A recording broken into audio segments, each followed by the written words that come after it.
Maya Cruz looked like just another crop duster in faded jeans and work boots. Passengers on Flight 1247 dismissed her as simple farm folk. But when catastrophic system failures threatened 147 lives at 35,000 feet, the quiet woman revealed she was Major Viper Cruz, a legendary F-35 Lightning II stealth fighter pilot whose combat skills would save them all. The morning sun cast long shadows across Cedar Falls Regional Airport in Iowa. It was 6:30 a.m. on Tuesday, October 15, and the small airport was just coming to life. The control tower had opened an hour earlier, and ground crews were preparing the day's first departures. Maya Cruz stood at the large windows overlooking the tarmac, watching a United Airlines Boeing 737-800 being fueled for the 8:15 a.m. flight to Chicago O'Hare. Her weathered leather jacket hung loose over a faded Iowa State University t-shirt. Work boots, worn jeans, and calloused hands told the story of someone who worked outdoors for a living. At 35, Maya had the quiet confidence of someone comfortable in her own skin. Her dark hair was pulled back in a simple ponytail, and she carried only a small canvas duffel bag, the kind crop dusters used for overnight trips when flying to distant farms. Flight 1247 to Chicago O'Hare, now boarding all passengers, announced the gate agent over the intercom. Maya joined the line of business travelers, families, and college students. She moved with an economy of motion that suggested physical fitness, but nothing that would make anyone look twice. Behind her in line, Bob Patterson adjusted his expensive tie and checked his Rolex. At 52, Bob was a successful insurance executive from Des Moines, traveling to Chicago for a conference. He noticed Maya's rural appearance and immediately categorized her as local farm folk. First time flying to the big city, Bob asked with what he thought was kindness, but came across as condescension. Maya glanced back at him. "No, sir, just heading to Chicago for the day." "Business or pleasure?" Bob persisted. "Let me guess, you're one of those crop duster pilots, right? Flying those little yellow planes over the cornfields." "I fly agricultural aircraft," Maya confirmed quietly. Bob smiled broadly. "I knew it. My brother-in-law does the same thing down in Missouri. Sprays pesticides, fertilizer applications. He's always telling me how simple the flying is, just straight and level. Nothing complicated like what these commercial airline pilots do." Maya nodded politely and said nothing. In front of them, college student Lisa Chen was heading back to Northwestern University after a long weekend visiting her boyfriend at Iowa State. She overheard the conversation and turned around with interest. "That must be so different from flying on big planes like this," Lisa said to Maya. "I mean, going from tiny crop dusting planes to a huge Boeing 737. The pilots here probably have thousands of hours of training. Way more complex than farm flying, right?" "The principles are the same," Maya replied diplomatically. Bob laughed. "Oh, come on, it's not even close. These airline pilots go through years of training, flight simulators, instrument ratings, dealing with air traffic control, weather systems, emergency procedures. Your little crop dusting is probably just visual flying around familiar fields. No offense, but it's like comparing a bicycle to a Formula One race car." Lisa nodded enthusiastically. "Exactly. Plus all the technology on these big jets, autopilots, navigation computers, radar systems. I bet crop dusters barely have radios." Maya almost smiled at that comment, but instead just said, "Every aircraft has its challenges." The line moved forward and they presented their boarding passes. Maya was in seat 14B, the middle seat in economy class.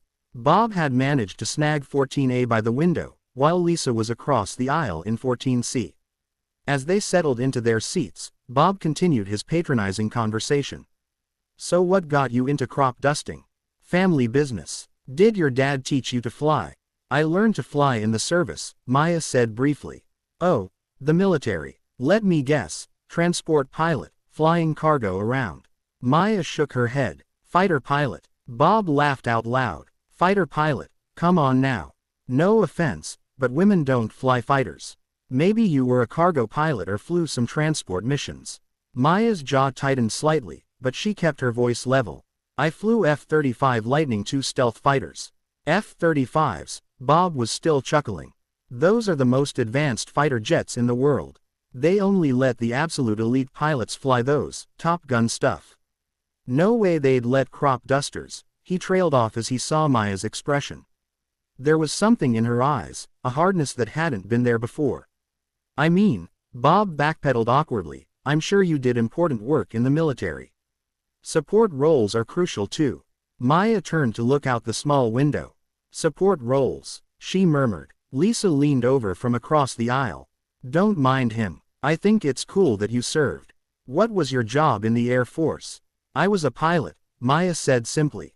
That's awesome. What kind of planes? Transport, tankers. Maya closed her eyes. Let's just say I'm not in the military anymore. The conversation was interrupted by the flight attendants beginning their safety demonstration. Maya watched with the trained eye of someone who had been through countless briefings, noting emergency exits, oxygen mask locations, and life vest positions. Captain Michael Torres, a 15-year veteran of United Airlines, was completing his pre-flight checklist in the cockpit alongside First Officer Jennifer Walsh, who had been flying commercial jets for 8 years. Weather looks good to Chicago, Torres announced over the intercom. Flight time today should be about 1 hour and 45 minutes. We're currently third in line for takeoff, so we should be airborne in about 10 minutes. Maya automatically checked her watch. 8:20 a.m. The flight was running slightly behind schedule. As the Boeing 737 taxied toward runway 22, Maya's mind wandered back to another October morning 7 years ago. She had been Captain Maya Cruz then, call sign Viper, preparing for a dawn patrol over hostile territory in her F-35s Lightning II. The memories came flooding back despite her efforts to suppress them. The weight of the fighter jet responding to her every command. The heads-up display showing threat indicators. The radio chatter of her wingman, Blade 2, confirming weapon systems were armed and ready. Viper, this is Overlord. You were cleared for Operation Nightfall. Good hunting. Overlord, Viper copies. Viper flight is Winchester and ready. That had been her last combat mission. 3 enemy fighters destroyed in 12 minutes of aerial combat that military historians would later call one of the most decisive air-to-air engagements of the 21st century.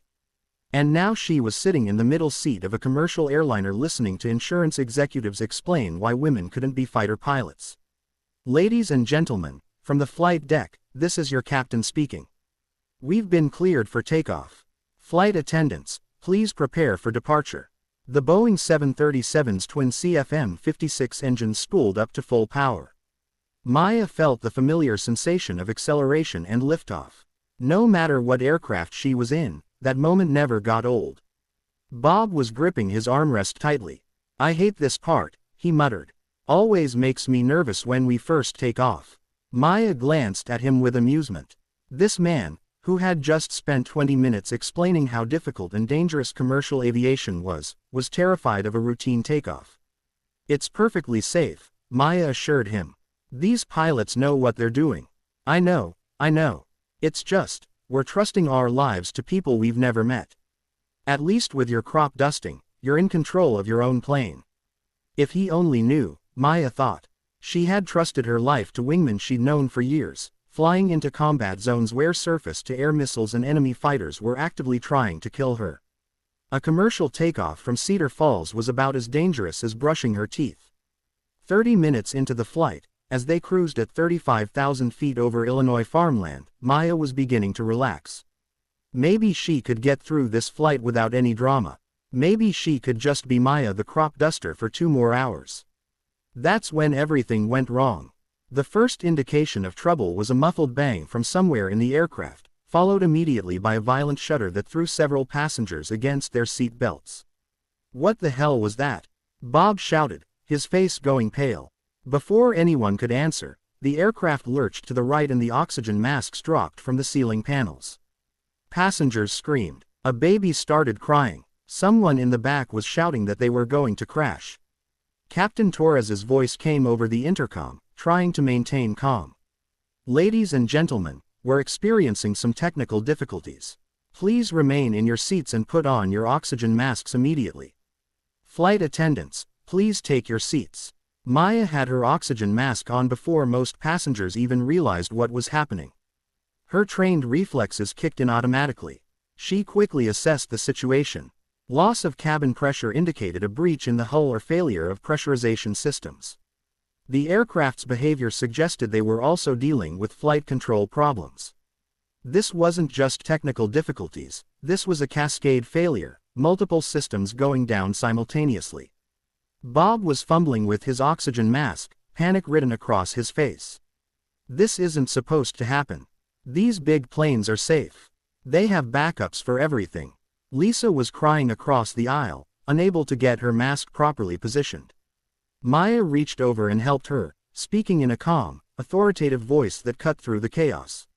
Listen to me. Breathe normally. The mask is working. You're going to be fine. Lisa looked at Maya with terror in her eyes.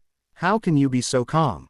We're going to die. No, we're not, Maya said with absolute certainty. The pilots are trained for this. The aircraft can handle it. But even as she said it, Maya's experienced ear was picking up sounds that worried her. The engines weren't running smoothly. There were vibrations in the airframe that shouldn't be there. And the aircraft was in a slight but persistent dive that the pilots couldn't seem to correct. Another violent shudder rocked the plane. This time the lights flickered and several overhead bins popped open, spilling luggage into the aisles. Maya unbuckled her seat belt and stood up. "Ma'am," called flight attendant Jenny Morrison, struggling to maintain her balance in the aisle. "Please remain seated. We're in an emergency situation." "I know we are," Maya replied, moving toward the front of the aircraft with the sure-footed balance of someone who had walked on pitching ship decks and aircraft carrier flight decks. "I need to speak with the pilots." "I'm sorry, but passengers cannot access the flight deck during—" "I'm not just a passenger," Maya interrupted, her voice carrying an authority that made Jenny stop. Mid-sentence. "I'm a pilot, and right now your flight crew needs all the help they can get." Bob called out from his seat. "She's just a crop duster. She can't help with something like this." Maya ignored him and continued toward the cockpit. She knocked firmly on the reinforced door. "Captain, this is Major Maya Cruz. I'm a military pilot and I need to assist." "Go away," came the muffled reply from Captain Torres. "We're dealing with an emergency." Maya took a deep breath. She hadn't used her call sign in 3 years, but lives were at stake now. "Captain, this is Major Maya Cruz, call sign Viper. I repeat, call sign Viper. You need to open this door now." There was silence from the cockpit. Then Maya heard First Officer Walsh's voice. "Did she say Viper?" More muffled conversation, then the sound of locks disengaging. The cockpit door opened and Captain Torres looked out. His face was pale with stress, sweat beading on his forehead. "Did you say call sign Viper?" he asked quietly. Maya nodded. "I did." Torres stared at her for a long moment, then stepped back. "Come in." Maya entered the cockpit and immediately understood why the commercial pilots were struggling. The instrument panel looked like a Christmas tree of warning lights. Master caution alarms were blaring. The aircraft was bucking against the controls like a wild horse. "Holy Mother of God," whispered First Officer Walsh, staring at Maya. "You're the Viper, the F-35 pilot from the Syria mission." "Right now I'm the pilot who's going to help you save this aircraft," Maya said, sliding into the jump seat behind them. "What's your status?" Captain Torres was fighting the controls, muscles straining. "We've lost hydraulic system completely. System B is failing. Engine number 2 is showing compressor stalls. Flight management computer is giving us conflicting data. We're losing altitude and I can't arrest the descent rate." Maya's eyes swept across the instrument panel, her fighter pilot training analyzing multiple data streams simultaneously. She saw the problem immediately. "You've got a cascade failure triggered by the hydraulic loss," she said calmly. "The flight management system is trying to compensate for control surface positions it can't verify. Engine 2 isn't actually failing, it's being starved by throttle commands from a computer that doesn't know what's real anymore. Can you fix it?" First Officer Walsh asked desperately. Maya was already reaching for the controls. "Switch to manual reversion on the primary flight controls. Disconnect the autopilot and auto throttles. Go full manual." "But the checklist says..." "The checklist wasn't written for this specific failure combination," Maya cut him off. "I've seen this before in combat when battle damage caused multiple system failures. Trust your basic instruments. Ignore the warnings. Fly the airplane, not the computers." Captain Torres hesitated for a moment, then began following Maya's instructions. The violent shaking began to decrease as the aircraft responded to manual control inputs instead of conflicting computer commands. Good, Maya said. Now restart engine 2 using the auxiliary power unit. The engine is fine, the computer just thinks it's failed. First Officer Walsh initiated the restart procedure. Engine 2 spooled back up to normal operation. How did you know that would work? Torres asked in amazement. Because I've had every system on an F-35 Lightning II fail simultaneously while dodging surface-to-air missiles over Syria, Maya replied matter-of-factly. When you're flying at Mach 1.8 and someone's shooting at you, you learn to distinguish between actual failures and system confusion very quickly. The aircraft was now flying much more smoothly, though they were still dealing with limited hydraulic systems and degraded flight controls. Maya keyed the radio. Chicago Center, United 1247. We have a former military aviator assisting the crew, requesting immediate priority handling for emergency landing at nearest suitable airport. United 1247, Chicago Center, Roger. Understand you have additional pilot assistance. State the nature of your emergency and souls on board. Chicago Center, United 1247 Heavy. We have experienced multiple system failures including hydraulic systems and flight management computers. We have 147 souls on board and are declaring an emergency. We need vectors to the nearest airport with emergency equipment standing by. United 1247, turn left heading 075. O'Hare International is 85 miles northeast. Emergency equipment will be standing by. Can you maintain current altitude? Maya looked at the instruments. We can maintain altitude with manual control, but we'll need to make a straight-in approach. No holding patterns or extended vectors.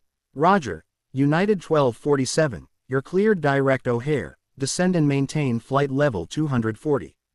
As Maya coordinated with air traffic control, she noticed both commercial pilots staring at her with expressions of awe and disbelief. You really are her, aren't you? Captain Torres said quietly. Viper, the pilot who single-handedly won the Battle of Aleppo. Maya didn't take her eyes off the instruments. That's classified information, Captain. The Air Force released some details last year. 3 enemy fighters destroyed in one engagement. A surface-to-air missile site eliminated. You saved an entire Marine unit that was pinned down. I did my job, Maya said simply. Your job. First Officer Walsh shook her head in disbelief. Ma'am, you're a legend. Every military pilot knows about call sign Viper. They teach your tactics at Top Gun school. They teach improved versions of my tactics, Maya corrected. The enemy adapts, we have to adapt faster. Captain Torres was working the radios while Maya helped manage the aircraft. Why aren't you still flying fighters? Someone with your skills. Maya's expression hardened slightly. Budget cuts. Congressional hearings. Politicians decided the future of air combat was going to be drones and missiles. They didn't need expensive human pilots anymore. That's insane, Torres said. You just demonstrated exactly why we need pilots like you. No computer could have diagnosed this problem and solved it so quickly. Try explaining that to a congressman who's never been in an airplane, Maya replied bitterly. The radio crackled with a new voice. United 1247, this is Razor flight of 2 F-35 Lightning IIs. We've been scrambled to escort you to O'Hare. How can we assist? Captain Torres reached for the radio, but Maya stopped him. Let me handle this. She keyed the mic. Razor flight, this is call sign Viper aboard United 1247. Complete silence on the radio. Then, say again, United 1247. Did you say Viper? Razor flight, this is Major Maya Cruz, call sign Viper. I'm aboard United 1247 assisting with emergency procedures. The radio erupted with excited chatter from the F-35 pilots. Holy, it's actually Viper. The Viper from the 355th Fighter Squadron. Ma'am, this is Razor 1, Lieutenant Colonel Johnson. It's an incredible honor, ma'am. The entire fighter community knows your record. Maya smiled for the first time since the emergency began. Thank you, Razor 1. Right now I need you to coordinate with O'Hare Tower. We're coming in with degraded flight controls and limited hydraulics. Make sure the runway is clear and emergency equipment is in position. Absolutely, ma'am. Consider it done. Razor flight will clear the airspace and coordinate emergency response. Through the cockpit windows, Maya could see the two F-35 Lightning II stealth fighters taking position on either side of the airliner. Her heart ached as she watched them. Those sleek, deadly aircraft represented everything she had trained for, everything she had excelled at, everything she had lost. "Why did you really leave the Air Force?" First Officer Walsh asked quietly. Maya watched the F-35s maintaining perfect formation alongside them. "Politics. After the Syrian mission, I became too visible. Too much media attention. The Pentagon didn't want a female pilot getting all the glory. Then the budget cuts came and they used it as an excuse to force out experienced pilots they considered problematic." Problematic? Captain Torres was incredulous. "You're probably the finest combat pilot of your generation." "I was also a woman who made some male egos uncomfortable," Maya said flatly. "And I had opinions about tactics and strategy that didn't align with the current military doctrine. So when it came time to cut personnel, my name was at the top of the list." The approach to O'Hare was tense but controlled. Maya walked the crew through every step, her voice calm and professional, even as they dealt with multiple system failures. "United 1247, O'Hare Tower, runway 10 right is clear. Emergency equipment is in position. Wind is 090 at 8 knots. You're cleared to land. O'Hare Tower, United 1247. We're on final approach. Be advised we may need maximum runway length due to control difficulties." Maya helped Captain Torres manage the approach. The aircraft was sluggish and required constant correction, but her fighter pilot experience allowed her to anticipate problems before they developed. "Air speed is good," she called out. "Watch your sink rate there. Bring the nose up slightly. Good." The Boeing 737 touched down hard but safely on runway 10 right. Emergency vehicles raced alongside as they rolled out, prepared for the worst. In the cabin, passengers erupted in cheers and applause. Many were crying with relief. The terrifying hour-long emergency was over. Maya unbuckled from the jump seat and stood up. "Outstanding flying, gentlemen. You handled a very difficult situation with skill and professionalism." Captain Torres grabbed her hand. "Major Cruz, Maya, we couldn't have done this without you.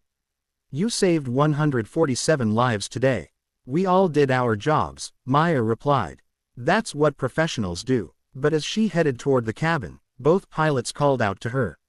"Major," First Officer Walsh said, "I don't care what the politicians in Washington think. You belong in a cockpit. The Air Force made a huge mistake letting you go." Maya paused at the cockpit door. "The Air Force will survive without me.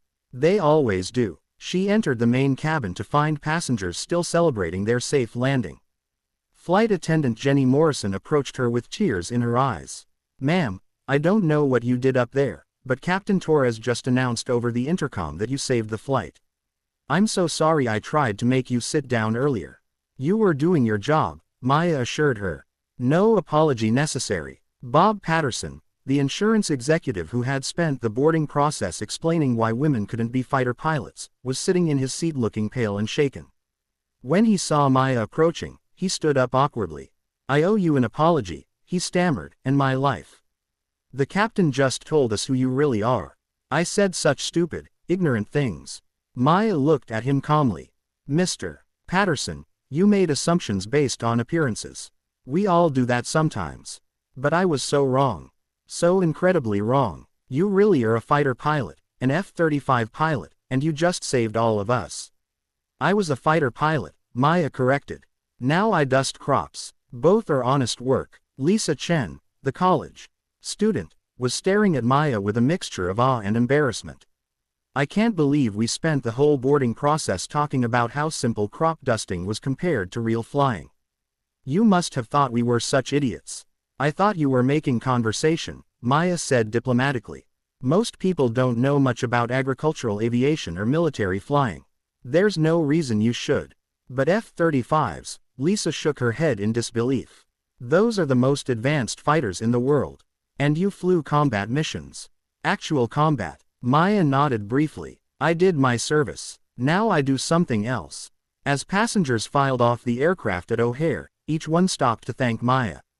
Some shook her hand, others were too emotional to speak. A few wanted to take selfies, which she politely declined.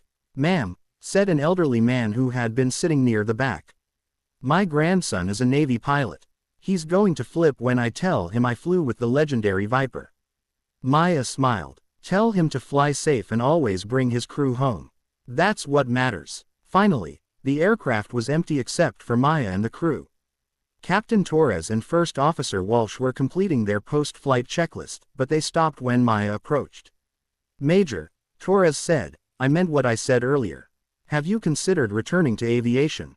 The airlines are desperate for experienced pilots." "With your background and what you demonstrated today," Maya shook her head. "Captain, I appreciate the offer, but I'm done with that world. I found peace in agricultural flying." "Dusting crops?" First Officer Walsh asked incredulously. "After flying the most advanced fighters ever built. After proving today that you have skills no simulator can teach. There's something to be said for flying alone over quiet farmland," Maya replied. "No one shoots at you. No politics, no egos, just you, the aircraft, and the sky." She picked up her canvas duffel bag. "Besides, farmers need their crops protected just like Marines need air support. Different mission, same principles." As Maya walked toward the jetway, Captain Torres called out one last time. "Major, what you did today, that was extraordinary. You didn't just save 147 lives, you reminded us what it means to be a pilot." Maya paused at the aircraft door. "Captain, for 1 hour today, I got to be Viper again." That was enough. Outside on the ramp, the two F-35 pilots who had escorted them were waiting by their aircraft. They came to attention as Maya approached. "Ma'am," said Razor 1, "Lieutenant Colonel Johnson, it's an honor to finally meet you in person. We've studied your Syrian mission in our tactical training courses." Maya looked at the two young pilots. They reminded her of herself 15 years earlier, confident, eager, ready to take on the world. "How long have you been flying F-35s?" she asked. 3 years, ma'am," replied Razor 2, a young captain who looked barely old enough to drive. "The F-35 is an incredible aircraft, more capable than anything I flew early in my career. But remember, all the technology in the world can't replace good judgment and situational awareness." "Yes, ma'am," both pilots replied. "And remember," Maya added with a slight smile, "the most advanced weapon system is still just a tool. What matters is the pilot using it." The F-35 pilots saluted as Maya walked away toward the terminal. She could hear them talking excitedly behind her. "Can you believe we just met Viper? Wait until the squadron hears about this.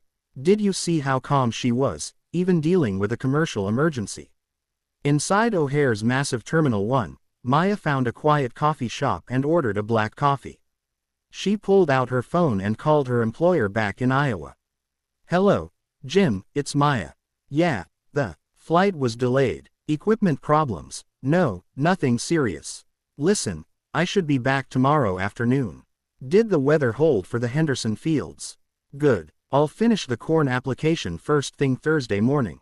As she talked about pesticide schedules and weather patterns, business travelers rushed past her table without a second glance. She was invisible again, just another rural pilot discussing farm work. But on the television above the bar, CNN was running a breaking news story. Emergency landing at O'Hare Airport this morning was successfully completed with assistance from a passenger who turned out to be a decorated military pilot. Sources tell us the pilot was a former F-35 fighter pilot with the call sign Viper, who is credited with multiple aerial victories in classified combat missions. Maya glanced at the TV, then returned to her phone call. "No, Jim, I don't need any time off. I like staying busy. The Johnson farm next week. Sure, I can handle that. Soybeans need treating before the first frost." She hung up and sat back in her chair, sipping her coffee. Around her, the busy terminal continued its daily rhythm. Thousands of travelers hurrying to catch flights, coming home from business trips, starting vacations. None of them paid any attention to the woman in the faded jeans and work boots. 3 days later, Maya was back in Iowa flying her yellow air tractor AT-2 crop duster over cornfields when her phone rang. It was Colonel Martinez, her old wing commander from the 355th Fighter Squadron. "Maya, What happened on that United flight reminded everyone why the Air Force needs pilots like you. We want you back. The Air Force made its position clear 3 years ago, Maya replied as she lined up for another spray run. Budget constraints, changing mission requirements, excess personnel. I got the message. That was then, this is now, Maya. We're facing a pilot shortage crisis. Experienced combat aviators are leaving faster than we can train new ones. We need our best pilots back in the cockpit. The offer was generous. Full reinstatement at her previous rank. Command of an elite aggressor squadron at Nellis Air Force Base. Promotion to lieutenant colonel within 12 months. I need time to think about it, Maya said. That evening, Maya sat on her front porch watching F-35s fly overhead in the distance. Her phone buzzed with a text from Lieutenant Williams, a young pilot she'd met at O'Hare. "Ma'am, I'm at Hill AFB now starting F-35 training. I hope you come back to the Air Force. We need pilots like you to train us." Maya stared at the message for a long time. Young pilots like Williams were counting on experienced aviators to pass on knowledge about combat flying and survival. The next evening, Captain Torres and First Officer Walsh from the United flight drove down from Chicago to her farmhouse. "Maya," Torres said, "we needed to thank you in person. Without you, everyone on that airplane would have died. More importantly," Walsh added, "if the Air Force stops producing pilots like you, the entire aviation industry suffers. Your decision affects every future passenger who might someday need a pilot with your skills." After they left, Maya called Colonel Martinez back. "Carlos, it's Maya. I have conditions." "Name them." "I want to train pilots, not fly a desk. I want tactical development authority, and I want guarantees that experienced pilots won't be cut in future budget crises." 2 days later, Martinez called back with good news. "The Chief of Staff wants to meet you personally. You've got command of the 65th Aggressor Squadron at Nellis, full colonel rank within 18 months, and personal protection from future personnel cuts." Maya looked out at her cornfields one last time. "I accept." 2 weeks later, Colonel Maya Cruz stood on the flight line at Nellis Air Force Base in Nevada, wearing a flight suit with her old call sign, Viper, embroidered on her name tag. Her new squadron of elite pilots gathered around for their first briefing. "My name is Colonel Maya Cruz, call sign Viper, and I'll be your new squadron commander." A young captain asked, "Ma'am, what's the most important thing we need to know?" Maya thought about Flight 1247, about Lieutenant Williams, about the cornfields of Iowa, and about all the lessons she had learned. "The most important thing is that no matter what aircraft you're flying, no matter what the mission, your job is to bring everyone home. Everything else is just details." Colonel Maya Cruz, call sign Viper, was back where she belonged, and this time she was home to stay.